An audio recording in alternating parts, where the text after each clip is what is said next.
નમસ્કાર દર્શક મિત્રો, આપ જોઈ રહ્યા છો સાજી સમાચાર .live. હવે જોઈએ અગત્યના સમાચાર. ઉધનામાં વેલકમ પાન સેન્ટરની નજીક નિવૃત્ત પોલીસ કર્મીના પુત્રની ફાઇનાન્સની ઓફિસની બહાર ગુરુવારે મોડી સાંજે ફાયરિંગની ઘટના બની છે. બાઇક સવાર બે હુમલાખોર 2 રાઉન્ડ ફાયરિંગ કરી ભાગી ગયા હતા.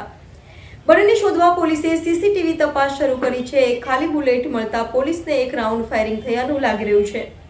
શહેરમાં નાકાબંધી કરી હુમલાખોરોને પકડવા પોલીસે નજીકના દુકાનદારોના નિવેદનો લીધા છે. ફાઇનાન્સની ઓફિસ પર કેમ ફાયરિંગ કરાયું તે હજુ સુધી પોલીસ જાણી શકી નથી.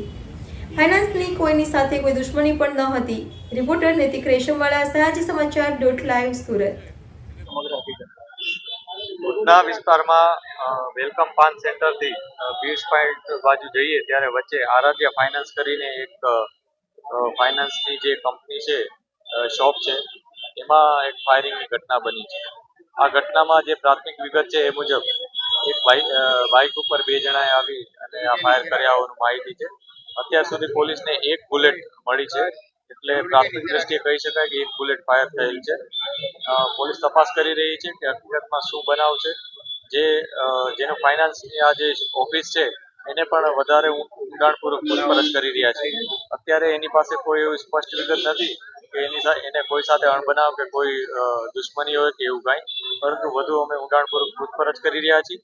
આ ઉપરાંત આસપાસના લોકોને પણ પૂછી રહ્યા છીએ, જે લોકોએ નજરે આ બનાવ જોયો છે અથવા આસપાસના જે ટેકનિકલી ઇન્ફોર્મેશન અમને મળી શકે એ પણ અમે તપાસ કરી રહ્યા છીએ.